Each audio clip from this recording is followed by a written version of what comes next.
ఏమంటుందంటే 5 రాష్ట్రాల ఎన్నికల ఫలితాల తర్వాత మోడీ బాంబు వేల్చబోతున్నాడు. అదే నిజమైంది. వాళ్ళ పెట్రోల్ డీజిల్ రేట్లు పెరిగాయి.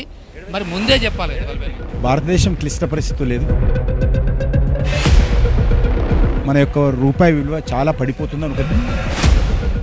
దేశ ఆర్థిక వ్యవస్థకు చిన్న భిన్నమవుతుంది. పెద్ద ఎత్తున కేంద్ర ప్రభుత్వం లక్షల కోట్ల రూపాయలు సబ్సిడీ ఇస్తుంది. ఎవరిదా డబ్బు? ప్రజల డబ్బే, మోడీ గారి సొంత డబ్బు కాదు. పేరుతో బెంగాల్లో లక్షల ఓట్లు తొలగించి అధికారంలోకి వచ్చారు. ఇప్పుడు తెలంగాణలో కూడా అదే చేయబోతుందని కాంగ్రెస్. మీకు ప్రభుత్వ ఉద్యోగస్తుల మీద నమ్మకం లేదా? ఇటు పేపరు మోడీ వైఫల్యమే. ఎవరైతే సోకాల్డ్ విమర్శిస్తున్నారో హైదరాబాద్ సభలో భారత ప్రధాని మోడీ వచ్చి పొదుపు చేయాలని, భవిష్యత్తును దృష్టిలో పెట్టుకొని దేశం క్లిష్ట పరిస్థితిలో ఉంది కాబట్టి పొదుపు చేయాలి అని చెప్పి తన నుంచే ఆదర్శంగా నిలబడ్డాడు మోడీ. సో తన కాన్వాయ్ని కూడా తగ్గించుకున్నారు. సో ఇప్పుడు మనతో పాటు కేంద్ర మంత్రి కిషన్ రెడ్డి గారు ఉన్నారు. మరి వారు ఏం చేస్తున్నారు? వారు రాష్ట్ర బీజేపీకి కావచ్చు, మిగతా ప్రజలకు ఏం పిలుపునివ్వబోతున్నారు? సార్ చెప్పండి. ఈరోజు భారతదేశం క్లిష్ట పరిస్థితులు లేదు, ప్రపంచమంతా క్లిష్ట పరిస్థితుల్లో ఉంది. ఇది అర్థం చేసుకోవాల్సిన అవసరం ఉంది. ఎవరైతే సోకాల్డ్ విమర్శిస్తున్నారో, మెదలేనటువంటి వాళ్ళు, సన్నాసులు విమర్శిస్తున్నారు కొంతమంది, వాళ్ళు కొద్దిగా అర్థం చేసుకోవాల్సిన అవసరం ఉంది. ఎందుకంటే ఈరోజు మనము విదేశీ మార్గద్రవ్యం, పెట్రోల్ ఉత్పత్తుల మీద, బంగారం కోసం ఇతర దేశాలకు చెల్లిస్తున్నాం కొన్ని లక్షల కోట్లు.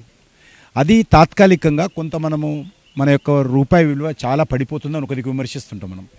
ఇదే పరిస్థితి ఇంకా క్లిష్ట పరిస్థితుల్లో మనం విదేశీ మార్గద్రవ్యం ఇంకా చెల్లించినట్లయితే మన ప్రపంచవ్యాప్తంగా మన యొక్క ఇండియన్ కరెన్సీ వాల్యూ పడిపోతుంది. దానికోసము సేవ్ చేసుకోవాలా. పెట్రోల్ ఉత్పత్తులు ఒక్కొక్క పెట్రోల్ మీద కానీ, లేకపోతే గ్యాస్ మీద కానీ, లేకపోతే ఎరువుల మీద కానీ పెద్ద ఎత్తున కేంద్ర ప్రభుత్వము లక్షల కోట్ల రూపాయలు సబ్సిడీ ఇస్తుంది. ఎవరిదా డబ్బు? ప్రజల డబ్బే, మోడీ గారి సొంత డబ్బు కాదు. కాబట్టి ప్రజల డబ్బుకు ఆయన ధర్మకర్తగా ఉన్నాడు. ప్రజల డబ్బును, లేకపోతే ప్రభుత్వానికి సంబంధించినటువంటి అధినేతగా ఈరోజు ప్రపంచం క్లిష్ట పరిస్థితిలో ఉంది. కాబట్టి మనం కూడా ప్రపంచంలో భాగమే. కాబట్టి ప్రపంచవ్యాప్తంగా అన్ని దేశాలు కూడా పెట్రోల్ ధరలు పెరిగాయి, పెట్రోల్ డీజిల్ ధరలు విపరీతంగా పెరిగాయి. 40% పెరిగాయి అన్ని దేశాల్లో. పెరగనటువంటి దేశం ఏదైతే కొద్దిగా గొప్ప మన దేశమే. కాబట్టి ఇంకా పెంచే పరిస్థితి రాకూడదు. ఇప్పటికీ చాలా కష్టపడింది. ఎందుకంటే కనుచూపు మేరలో అది ఇమీడియట్గా సాల్వ్ అయ్యే పరిస్థితి కనిపించడం లేదు. ఒకవేళ యుద్ధం మొత్తం ఆగిపోయినా, అమెరికా ఇరాన్కు కాంప్రమైజ్ అయినా కూడా అది కోలుకోవాలంటే మనకు 6-7 months పడుతుంది మెయిన్ స్ట్రీమ్కి రావాలంటే. కాబట్టి నరేంద్ర మోడీ గారు దేశం కోసం, దేశ ప్రజల యొక్క సంక్షేమం కోసం, దేశ భవిష్యత్తు కోసం, దేశ ఆర్థిక వ్యవస్థ పరిరక్షణ కోసం కొన్ని వస్తువులు సేవ్ చేయమన్నాడు ఆయన. అంతే తప్ప మీరు తినకుండా ఆగమని, బంగారం పెళ్ళి అవుతుంటే తులం బంగారం కూడా కొనుక్కోవద్దని చెప్పలే. ఎక్కువ బంగారం అవసరమున్నంత కొనుక్కోండి, ఎక్కువ కొనుక్కోకండి. ఈరోజు బంగారం వద్దంటుండు. అదేం బంగారం వద్దని చెప్పలే ఆయన. అనవసరంగా కొనకండి తాత్కాలికంగా అనే విషయం చెప్పాడు. పెళ్ళి అవుతుంటే కొనుక్కోవద్దని చెప్పలా.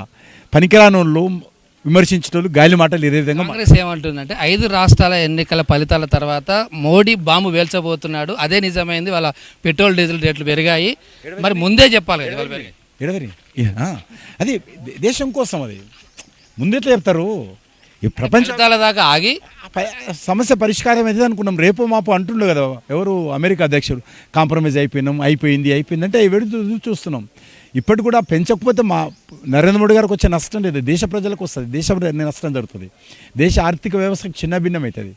కాబట్టి ఈరోజు మనము పేద ప్రజలకు బియ్యం ఇస్తున్నాం, రైతులకు డబ్బులు ఇస్తున్నాం. ఈరోజు బస్తీ దవాఖానాలు మెయింటైన్ చేస్తున్నాం హైదరాబాద్ నగరంలో. ఇవన్నీ చేయాలి కదా. హైదరాబాద్లో ఉన్నటువంటి బస్తీ దవాఖానాలన్నీ కూడా మోడీ గారి ప్రభుత్వం మెయింటైన్ చేస్తుంది. సాలరీస్ ఇస్తాము, మెయింటెనెన్స్కి ఇస్తాము. ఇవన్నీ కూడా కేంద్ర ప్రభుత్వం చేసేదే. కాబట్టి ఈరోజు అవన్నీ జరగాలంటే కొద్ది గొప్ప మనము తాత్కాలికంగా ఏర్పడే ఇబ్బందుల మీద అందరం షేర్ చేసుకోవాల్సిన అవసరం. అంతే తప్ప ఎవరిని ఇబ్బంది పెట్టాలనో, లేకపోతే డబ్బులు పెంచి నరేంద్ర మోడీ గారు బ్యాంక్ అకౌంట్లో వేసుకుంటారనో కాదు. పేరుతో బెంగాల్లో లక్షల ఓట్లు తొలగించి అధికారంలోకి వచ్చారు. ఇప్పుడు తెలంగాణలో కూడా అదే చేయబోతుందని కాంగ్రెస్ ఆరోపిస్తుంది. ఇప్పుడు నేను కాంగ్రెస్ పార్టీకి, రేవంత్ రెడ్డికి ఒకటే అడుగుతా ఉన్నాను. మీకు ప్రభుత్వ ఉద్యోగస్తుల మీద నమ్మకం లేదా? తెలంగాణ ఉద్యోగస్తుల మీద నమ్మకం లేక తెలంగాణ ఉద్యోగస్తుల మీద అనుమానంతో మాట్లాడుతున్నారో చెప్పాలి. ఇది ఎస్ఐఆర్ చేసేది ఎవరు? తెలంగాణ కలెక్టర్ చేస్తాడు, సిటీలో వస్తే కమిషనర్ చేస్తాడు, లేకపోతే మండలంలో వస్తే రెవెన్యూ తహసీల్దార్ చేస్తాడు. వాళ్ళ మీద నమ్మకం లేదా నీకు? అంత విషయం కక్కుతావు ప్రభుత్వ ఉద్యోగస్తుల మీద. ఈరోజు ఎస్ఐఆర్ మీద విషయం కక్కడం అంటే రేవంత్ రెడ్డి తెలంగాణ ప్రభుత్వ ఉద్యోగస్తుల మీద విషయం కక్కడమే. ఎస్ఐఆర్ మీద నమ్మకం లేదంటే తెలంగాణ ఉద్యోగస్తుల మీద నమ్మకం లేనంటే. కాబట్టి ఆ రకంగా ఈరోజు దొంగ ఓట్లు తీయమంటున్నాం తప్ప రెండోట్లు మూడోట్లు ఉన్నది తీయమంటున్నాను తప్ప ఎస్ఐ కమిషన్ చెప్పింది అదే కదా. అందు ఎవరు చేస్తారు? అది తెలంగాణ ఉద్యోగస్తులు చేస్తారు. ఆ మాత్రం నమ్మకం లేకుండా గాలి మాటలు మాట్లాడితే ఇది సమంజసం కాదు. రేవంత్ రెడ్డిని స్పందించారు. నీట్ పేపర్ మోడీ వైఫల్యమే, డబల్ ఇంజన్ సర్కార్.